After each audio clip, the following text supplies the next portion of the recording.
She didn't speak the entire ride home.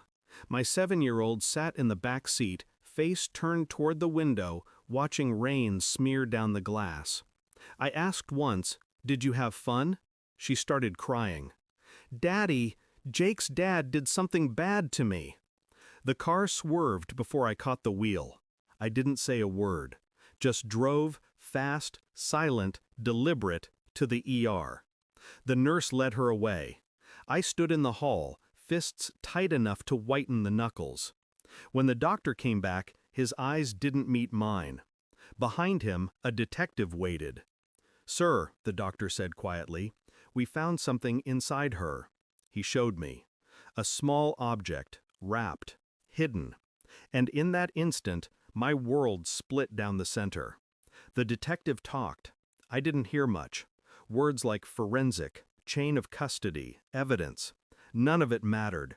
I only heard my daughter's quiet sobs through the wall. That sound, it burned into me deeper than any battlefield. My wife arrived, shaking. I told her what happened. Her face went white. But there was something else, something just beneath the shock. A flicker, fear. Not for our daughter, for herself. When the detective asked if we knew Jake's family well, she said, "Oh yes, Beth and I are close." Close!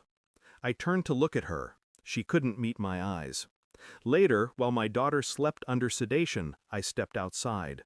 The night smelled like antiseptic and rain, and I realized the truth I didn't want to face. This wasn't random. This was connected. To her. I didn't confront her, not yet. I knew better than to move in anger. I'd been trained to wait, to let silence make people reveal themselves. For 3 days, I pretended to grieve.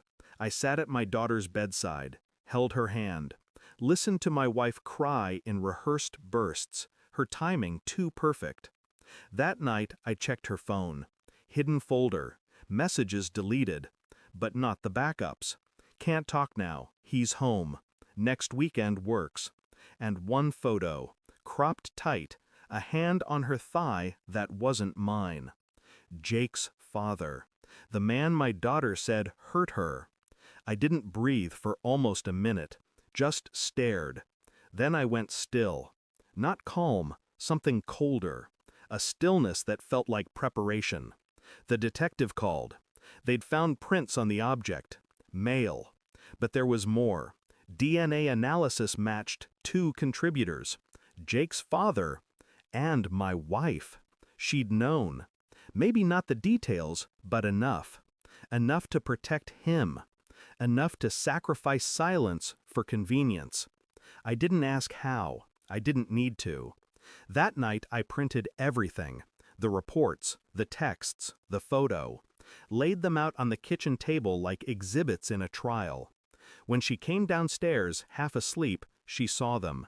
Her breath hitched. "Where did you—" I said nothing. She reached for a paper. Her fingers trembled. "It's not—" "Don't," I cut in. "Every word after this moment will define you." Her mouth opened, closed. Then she sat down and broke. Tears, apologies, the usual theater of guilt. I just watched. When she finally asked, "What are you going to do?" I said the truth. "Nothing. You'll do it yourself." By morning, I'd already sent everything to the detective. Not anonymously. From my account. I wanted my name on it. Then I called Jake's wife. Told her to check her email. Didn't wait for a reply. By noon, it was all over town. His arrest, the investigation, the mugshot. And her? My wife left before sunset, suitcase in hand, shaking like a leaf in wind. She said, "I didn't know he'd—" I stared through her. "You knew enough." She stood there a moment longer, waiting for some trace of mercy. There was none. When the door shut behind her, the silence that followed wasn't empty, it was clean. It's been 49 days. My daughter sleeps without nightmares now. Sometimes she asks where mommy is. I tell her, somewhere far away. She nods like she understands more than she should. At night, I sit in her room and listen to her breathe. The sound keeps me anchored, keeps the darkness in check. But every now and then, I see the thing they found inside her, the object, the evidence. And I remember what it meant, not just what it proved, but who it exposed. Evil doesn't always come from strangers. Sometimes it wears your ring, sleeps in your bed. I used to think justice required blood. Now I know better. Sometimes justice is silence, and walking away while they drown in their own truth. I turn off the light and whisper into the dark, "She's safe now." Thanks for watching. Don't forget to like, share, and comment.